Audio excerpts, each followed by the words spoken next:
Hello दोस्तों, आप सभी का स्वागत है आज की इस वीडियो में। लास्ट की वीडियो में हमने एक्सेल के बारे में जाना था कि एक्सेल का बेसिक क्या होता है, उसमें किस तरह से फॉर्मूला अप्लाई किए। चलिए उसे अपनी एक्सेल की वीडियो के यहाँ कंटिन्यू करते हैं एंड यहाँ पे अपने एक्सेल को दोबारा ओपन करते हैं। तो मैं विंडो आर दबाऊंगा एंड दोबारा से अपने एक्सेल को ओपन कर लेंगे। तो हम यहाँ पर अपने एक्सेल को ओपन लेते हैं एंड यहाँ पर ब्लैंक बटन क्लिक लेंगे। तो लास्ट टाइम मैंने आपको सिखाया था कि आप किस तरह से एक बिल चार्ट बनाते हो दोस्तों।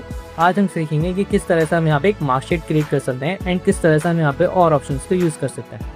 तो मार्कशीट के लिए सबसे पहले हम वही लेते हैं आपका सीरियल नंबर्स एंड देन हम यहाँ पे कुछ नेम्स ले लेंगे एंड यहाँ पे मैं कुछ सब्जेक्ट डाल दूंगा, जिसके यहाँ हो गया English, Hindi, maths, science and यहाँ पे डाल लेते हैं आपका AI आजकल चल रहा है दोस्तों स्कूलों में, तो AI ले लेते हैं एंड लास्ट में हम यहाँ पे इनका टोटल करेंगे।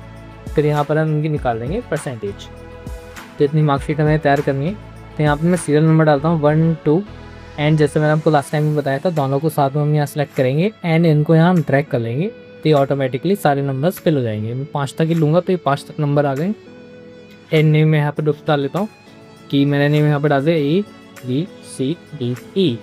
यहाँ पर हमने 5 लोग ले लिए एंड यहाँ पर हम डाल ले रहे हैं कुछ मार्क्स, क्योंकि कितने मार्क्स हमारे पास हैं आप देखेंगे। मैंने नंबर डाल दिया आपकी, ये हो गया हमारे नंबर्स।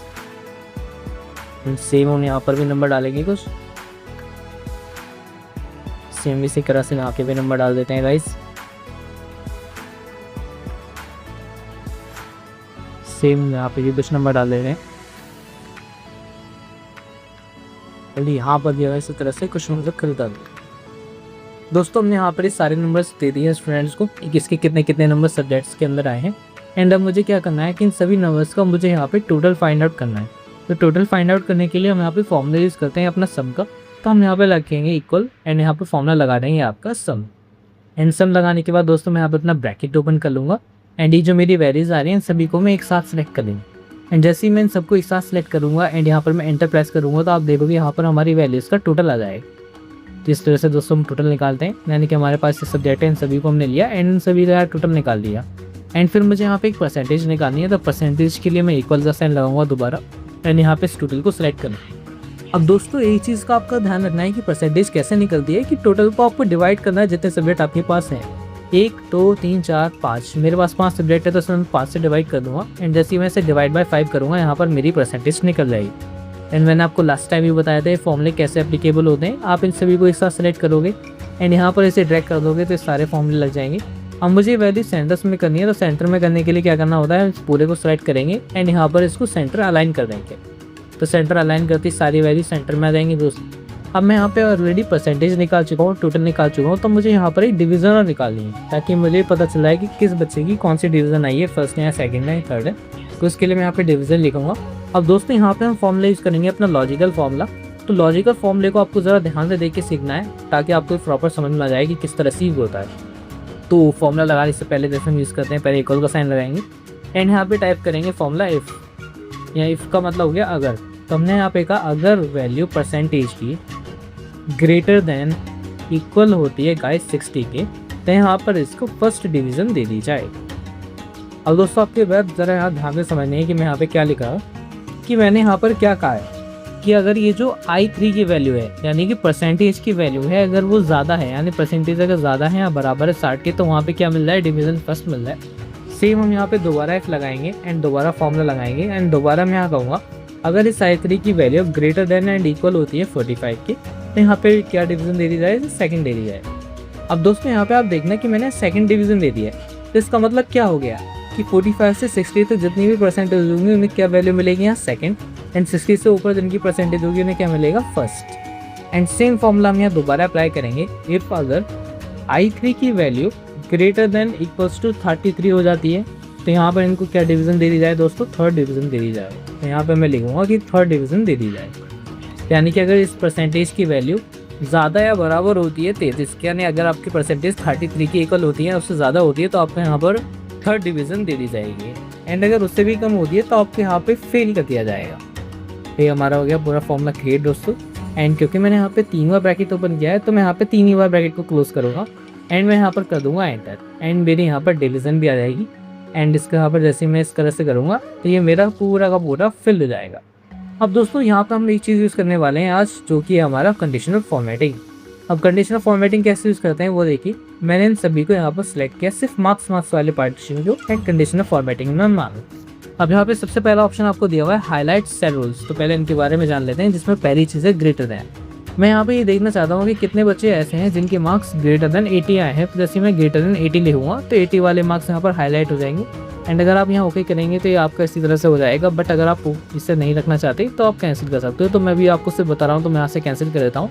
एंड यहाँ पर आप सेल के कलर भी चेंज कर सकते हो कि आप किस तरह का कलर दिखाना चाहते हो इस वाले उसके लिए, ताकि आपको अलग से पहले से दिख जाए यहाँ भी 80+ वाले हैं, इनको आपको अच्छे से याद रहे इस वजह से। तो अभी फिलहाल मैं यहाँ कैंसिल कर देता हूँ। दोबारा आते हैं यहाँ पर हाईलाइट सेल रूल्स में आते हैं। अब दूसरा रूल हम ये यूज़ करेंगे दोस्तों, लेस देन। अब मैं देखना चाहता हूँ कि कितने बच्चे फेल हुए हैं, तब मैं यहाँ चेक करूँगा कितने बच्चे ऐसे हैं जिनके 33 से कम नंबर है। तो 33 से कम नंबर वाले यहाँ पे सारे सब्जेक्ट हाईलाइट हो जाएंगे दोस्तों, ये काम होता है इसका। एंड दोबारा मैं कैंसिल करता हूँ क्योंकि मैं से भी नहीं रखना चाहता, ये सिर्फ एक्सप्लेनिंग के लिए। फिर आ गया बिटवीन में आप यूज़ करोगे कि आपको किस नंबर से किस नंबर के बीच के मार्क्स चेक करने हैं। जैसे कि मैं यहाँ देखना चाहता हूँ कि 90 से लेके 100 के बीच में कितने मार्क्स हैं। तो 90 से लेके 100 के बीच में यहाँ पे जो मार्क्स होंगे वो हमारे हाईलाइट हो जाएंगे। ये काम बिटवीन का होता है। एंड अगेन आते हैं कंडीशनल फॉर्मेटिंग में। फिर आता है दोस्तों इक्वल टू का मतलब होता है जब आपको एग्जैक्ट नंबर चेक करना हो कि एग्जैक्ट इतने नंबर कितने बच्चे को आए हैं। जैसे कि मुझे चेक करना है एग्जैक्ट 50 नंबर कितने बच्चे के हैं। तो जैसे मैं 50 यहाँ सेलेक्ट करूँगा, सिर्फ एक ही बच्चे के 50 हैं, वही यहाँ पर हाईलाइट हो जाएगा। तो इसको अगेन कैंसिल करते हैं। फिर आता है दोस्तों यहाँ पे text that contains. Text that contains का मतलब होता है कि अगर आपने यहाँ पर ये टेक्स्ट भी सिलेक्ट किया होता तो आप यहाँ जो भी टेक्स्ट लिखते, अब अगर वो टेक्स्ट इसमें आ रहा होता तो वो भी आपका हाईलाइट हो जाता। जैसे कि हम यहाँ पे इन सभी को सिलेक्ट कर लेते हैं एक और बार में, ताकि मैं आपको एक बार ऐसे करके दिखा दूँ। एंड यहाँ पे अप्लाई करते हैं टेक्स्ट दैट कंटेन। आपने यहाँ देखा नेम्स, यानी मैं देखना चाहता हूँ कहाँ टेक्स्ट में नेम आ रहा है, तो यहाँ पे आपका नेम वाली वैल्यू हाईलाइट होगी। तो इस तरह से काम करता है टेक्स्ट दैट कंटेन। सेम आपका डेट के लिए भी आता है कि आप डेट जो भी आप डेट स्टेट कर देखना चाहते हैं वो डेट आपकी हाईलाइट हो जाएगी। फिर आता है डुप्लीकेट वैल्यू, यानी कि वो वैल्यूज़ जो आप यहाँ पर डुप्लीकेट होंगी वो यहाँ पर हाईलाइट हो जाएंगी। ये सारी वैल्यू यहाँ पर रिपीटेबल लिखी गई हैं, तो ये डुप्लीकेट वैल्यूज़ हमारी हाईलाइट हो गई हैं। इसी में नीचे आते हैं दोस्तों, आता है top bottom rules. Top 10 items, यानी कि जो टॉप 10 में होंगे यहाँ पर शो हो जाएंगे। टॉप 10 में यहाँ क्लिक करेंगे आप तो ये देखेंगे यहाँ पे टॉप 10 ये हैं हमारे, तो यहाँ पे टॉप 10 इस तरह से शो हो गए। सेम हमारे टॉप 10% के लिए, तो परसेंट हम यूज़ नहीं कर सकते क्योंकि यहाँ परसेंट में हमारा आइटम ही नहीं है। तो हम यहाँ बॉटम 10 ले लेते हैं, तो बॉटम 10 के लोग यहाँ पर शो हो जाएंगे। सेम आपका बॉटम 10 परसेंटेज के लिए भी एप्लीकेबल होगा। एबव एवरेज, तो एवरेज जो है हमारे जो एवरेज नंबर्स होंगे वो यहाँ पर शो हो जाएंगे एबव एवरेज के। एंड बिलो एवरेज के भी हैं ऐसे ही शो हो जाएंगे। फिर आते हैं डाटा बार्स में। अगर आप यहाँ चाहोगे तो यहाँ पर आप डाटा बार्स अप्लाई कर सकते हो। अब दोस्तों ये डाटा बार्स कैसे लगे आ रहे हैं कि जिसके ज़्यादा बार्स होंगे ना उसका डाटा बार्स ज़्यादा बड़ा होगा एंड बाकी सबके डाटा बार्स यहाँ छोटे हो जाएंगे। यही काम आप कलर स्केल के साथ भी कर सकते हो। जिसके हाईएस्ट कलर होंगे उसका डार्केस्ट कलर होगा, जैसे डार्क ग्रीन आ रहा है 98, 96 पे, और जिसके कम होंगे उनके यहाँ पे कलर कम होते हुए चले जाएंगे। किसी चीज़ को हम यहाँ आइकन सेट से भी दिखा सकते हैं कि जिनके ज़्यादा हाईएस्ट मार्क्स हैं उनकी ग्रीन एरो है, मीडियम वाले मार्क्स की येलो एरो है एंड लो वालों के रेड एरो है। तो इस तरह से दोस्तों हम यूज़ करते हैं कंडीशनल फॉर्मेटिंग का। यहाँ पे आप नया रूल बनाना चाहते हो तो नया रूल क्रिएट कर सकते हो। खैर इसके बारे में मैं आगे बात करूँगा, बट आप अभी फिलहाल ये समझ लीजिए किस तरह से हम रूल्स लगाते हैं। एंड अगर हमें ये रूल्स क्लियर करने होते हैं तो हम यहाँ पे इन रूल्स को क्लियर भी कर सकते हैं। यानी कि इधर मान लीजिए मैंने यहाँ पे डाटा बास अप्लाई कर दिया है एंड मैं ये जो डाटा बास है अब मैं इसको लगाना नहीं चाहता क्योंकि मैंने एक पर्पज़ के लिए मान लीजिए यूज़ किया था सिर्फ आपको दिखाने के लिए। इनको मैं कैसे रिमूव करूँगा, इसको मैं सिलेक्ट करूँगा एंड यहाँ पर आके मैं इस रूल को यहाँ से क्लियर कर दूँगा। Clear rule from selected cell और एंटायर शीट। मुझे इस पूरी एंटायर शीट से नहीं सिलेक्ट वो करना हटाना है, जो सिर्फ सिलेक्ट है उस पार्ट से हटाना है, तो मैं ऐसे कर दूँगा फ्रॉम सिलेक्टेड पार्ट्स। तो इस तरह से हमारे तैयार हो गया दोस्तों।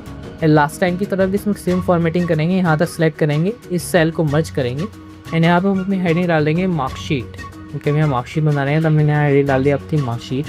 एंड इस टेक्स्ट को मैं थोड़ा सा बोल्ड करके थोड़ा सा बड़ा कर लूँगा एंड सेम मैं यहाँ पर करूँगा, इसको भी मैं यहाँ पर बोल्ड करूँगा गाइस। एंड इन सभी को हम यहाँ सिलेक्ट करेंगे एंड जैसा मैंने आपको लास्ट टाइम बताया था, यहाँ पर आने के बाद आप यहाँ पर इसमें बॉर्डर्स लगाएंगे तो हमारा कुछ इस तरह से परफेक्टली दिखाई देगा। तो आज के लिए बस इतना ही एक्सेल के अंदर। आई होप आपको ये वीडियो आज की समझ में आ गई होगी। मिलते हैं अगले वीडियो में, धन्यवाद।